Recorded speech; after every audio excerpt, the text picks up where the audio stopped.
This is a video that demonstrates how to install the glove porter interface for the GIT P4 glove integrity tester onto an ESCO glove port.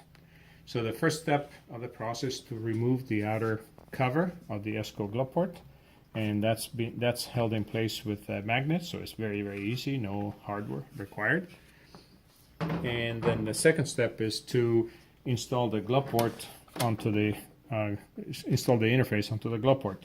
Notice that this part is where we're going to create a seal, so it is important that this part of the glove is free of pleats, otherwise a good seal might not be achieved.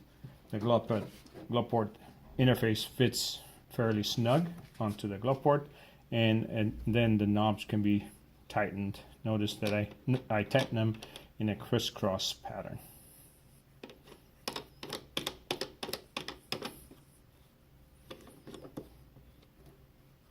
Once it starts to lock on there, then we can go in and tighten top and bottom.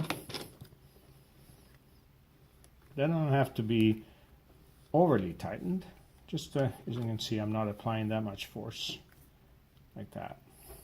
That's good enough. Make sure all 6 of them are fairly snug, and that is good enough to create a good seal and start a leak test cycle.